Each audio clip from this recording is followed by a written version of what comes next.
امریکہ ہمیں ڈکٹیٹ کرے کہ یہ دھاندلی ہوئی ہے، اس کی تحقیقات ہونی چاہیے، کیا ہم بھی ان کو ڈکٹیٹ کرتے ہیں کہ آپ کے ملک میں الیکشن ٹھیک نہیں ہوا، آپ اس کی تحقیقات کرائیں؟ اصل میں یہ بتائیں، کبھی کمزور آدمی کبھی طاقتور شخص کے سامنے کھڑا ہوا ہے، یہ تو ریئلٹی ہے نا۔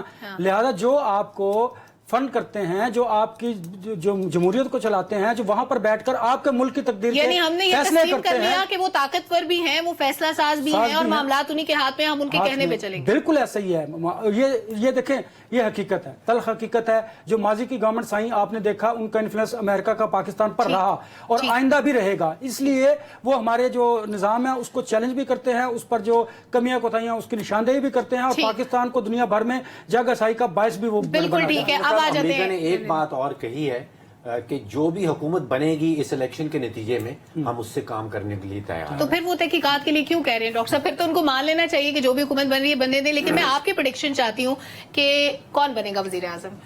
اچھا، اس سے پہلے مجھے کچھ کہنے دیجئے، یہ الیکشن کے اوپر بات ہو رہی ہے۔ دیکھیے، 11 الیکشنز پاکستان کے اندر ہوئے ہیں، یہ 12واں الیکشن تھا، اور ہر الیکشن کے نتیجے میں دھاندلی کی الزامات لگتے ہیں۔ بالکل درست۔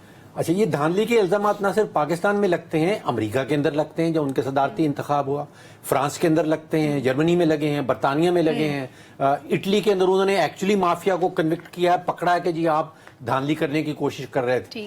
اچھا، ایک چیز جو مجھے سمجھ نہیں آتی وہ یہ ہے کہ 2018 کا جو الیکشن تھا اس کے نتیجے میں 450 پٹیشنز فائل کی گئی تھیں الیکشن ٹریبیونل کے پاس۔ 450 پٹیشن، بہت بڑی تعداد۔ اس دفعہ تو 60 سے اوپر کی بات نہیں آ رہی۔ اس وقت دھاندلی زیادہ تھی یا اب زیادہ دھاندلی ہے؟ اچھا، اگر اس وقت زیادہ دھاندلی تھی تو اس دھاندلی زدہ الیکشنز کے نتیجے میں بھی جو پارٹی جیتی تھی اس نے حکومت بنائی، اور وہ 44 مہینے رہی۔ تو میرا موقف یہ ہے کہ یہ شور مچتا رہے گا کہ دھاندلی ہو گئی، دھاندلی ہو گئی۔ میڈیا کے پاس بھی کچھ اور چورن بیچنے کو نہیں ہے۔ جب حکومت سازی شروع ہو جائے گی، جب اسپیکر اور ڈپٹی اسپیکر کے الیکشن آنے لگیں گے تو پھر میڈیا سارا اس طرف گھوم جائے گا۔ تو میرے خیال میں کہ 2018 میں اگر 450 پٹیشنز ہیں اور اس الیکشن کے نتیجے میں 60-70 پٹیشنز کی بات سامنے آ رہی ہے، تو پھر دھاندلی اس وقت زیادہ تھی یا اب زیادہ ہے؟ یہ سوال۔ اچھا، کون بنے گا وزیر اعظم؟ دیکھیے، جو نمبرز ہیں، پیور نمبرز جو الیکشن کے نتیجے میں سامنے آئے ہیں، جو 54 سیٹیں ہیں پیپلز پارٹی کی، People's Party has taken centre stage. ان کے بغیر وفاق کی حکومت نہیں بن سکتی۔ سندھ میں وہ میجورٹی میں ہیں، وہ اپنی حکومت بنائیں گے، بلوچستان میں وہ کولیشن گورنمنٹ بنائیں گے۔ پی ٹی آئی بڑا واضح طور پہ اس وقت سسٹم کے اندر نہیں رہنا چاہتی، وہ سسٹم کے باہر سے انتشار پیدا کرنا چاہتی ہے اور سسٹم کے اوپر پریشر ڈالنا چاہتی ہے۔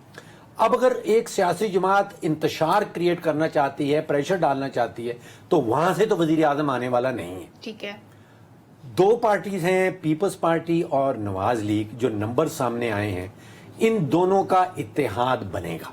اس کے علاوہ اور کوئی اتحاد بن نہیں سکتا۔ ٹھیک ہے، اور جو شخص اس قسم کے اتحاد کو چلا سکتا ہے، جس کے پاس قابلیت ہے، وہ شہباز شریف صاحب۔